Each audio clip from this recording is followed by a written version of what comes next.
Hi guys, today we go to analyze a famous game, the Carlsen Magnus vs the Richard Report, and the game is white win. So look at how this fantastic game going, and the white Richard go to the e4 at first, and Carlsen go to c6, d4, d5, e5, and bishop to the f5 to open the line, and also to be attacked to this line to the b1 right, and then the white choose h4 and probably go to the g4, and if the bishop move to the g6, and he can go to the h5. If you go to the e4, go to the f3, and then the bishop will be lost and be trapped.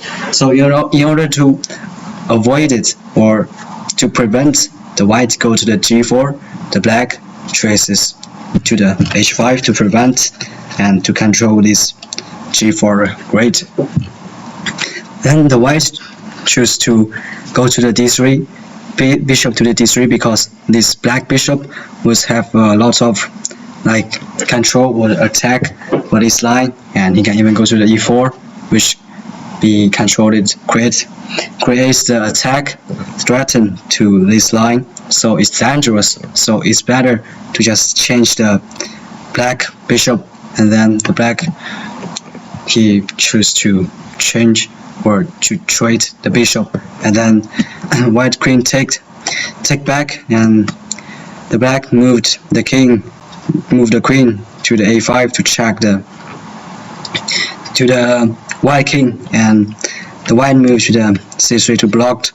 And we can see that the white can go to the bishop to the d2, but if we go that, the black will go to the a6 to trade the queen, and if he doesn't trade it, you go to d3, you can go to the pawn to the e6, so to block you, and then he will go to the knight to d7 and go to castle and go to the c5, so it will threaten you and it's not good to you. So white choose to c3, and next step go to the b4 to attack this queen.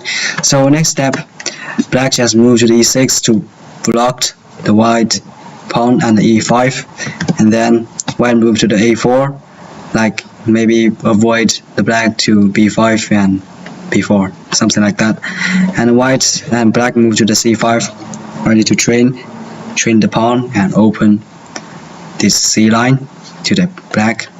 And after that, take it, change knight to f3, ready to castle, and queens back to the c7, maybe because the white gonna go to bishop to e3 to attack this line. So that's it. And white move to the e3, ready to go to the b5 and also c2 to d4 to control the central. And then the black doesn't give the white chances. He just choose use the bishop to trade the knight, and then black white use rook to take it, and the knights move to the d7, and you can go to the c5 or b6. Is two very good grade, and white do the castle, and black move the knight to the e7 grid. And in this case, the black has two choices. The first one is short castle, another is long castle, and then white move to the rook to the e1, so to protect this white pawn, because the white pawn was be attacked by the c7 queen and the d7 knight. And next step, the rook go to the c8, probably just control this line. And next step, queen go to d1, because it's so annoying when the knight go to the c5 and attack the queen, so he just move back, and then the black move to the a6.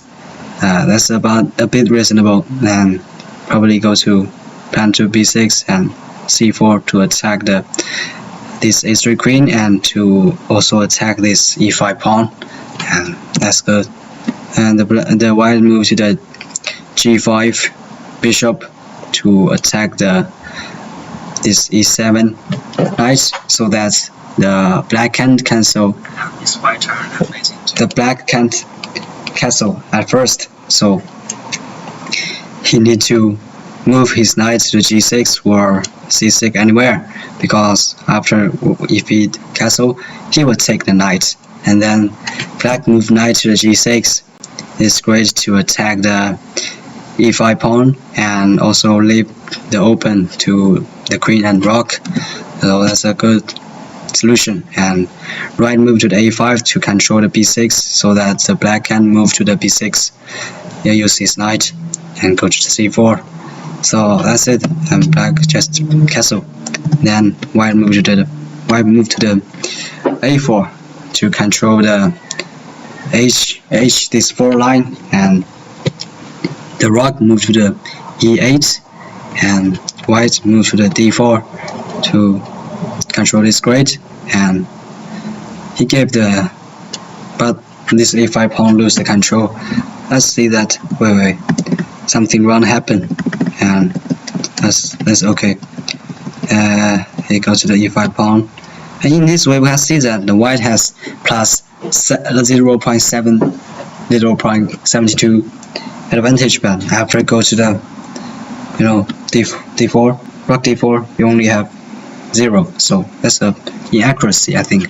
Next step, the black move to the e5, use the knight to take the e5. So I think that's not kind of good action, and it's inaccuracy. You can just use the queen, take the a5 pawn, and it will be easy. And then the white take back, black take back, bishop to the f4 to pin the queen. So probably he only can go to the f4 to stop it, f6 to stop it, and then give the chances for the queen to take the h5 pawn.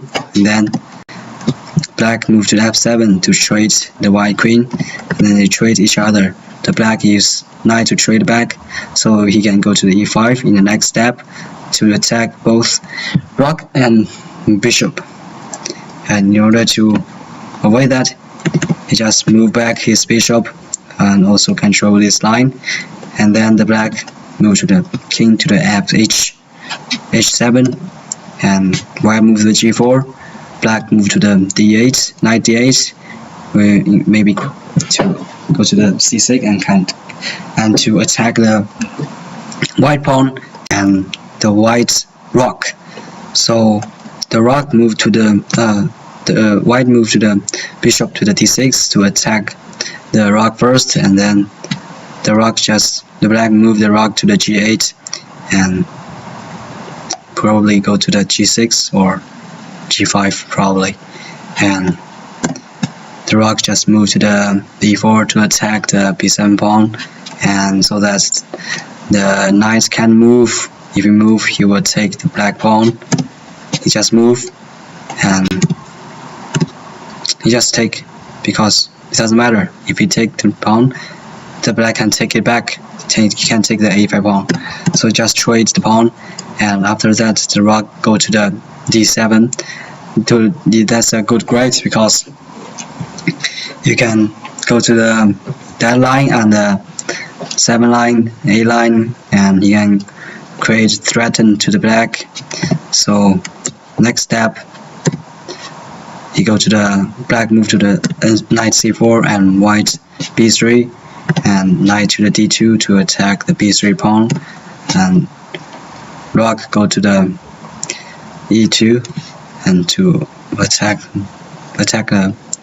this knight, and black take the pawn, bishop move to the e7, king move to the h6, because white bishop move to the b6, e7 is go to take the f6 pawn, so that's good situation, because the king was be pinned by the white rook. And that's it. After that, white move to the king to the f1, and black go to the e5, rook go to the b2 to attack the this knight, so he can go to the b6, After he go to b6, attack both f8, f6, and a6 pawn, and then black move to the c4. He take the pawn, and next step he will take the pawn. He will take the pawn, and after pawn take the bishop, he will go to rook f6 and mate. So in order to prevent that, the black can only go to the a8 to trade the rook, and they trade back. The white take the d5 pawn, and the black move to the a2, and white move to the black move to the a2, white move to the c5 to protect, and then white move to the c2 to attack the pawn, and white move to d3 to protect it. And you can see that it's similarly to draw, but in that situation, Carlsen that's blunder his knight. So that's how he lost, because he blundered his knight and white take, and he can he will lost, because if the black take the rook, he can go to the e3 to check both king and the rook, and when the king move, just take the rook, and that's it. So the white will win, and that's a kind of good game, but due to the blunder, the Carlsen lost the game, and so that's it. And thanks for watching.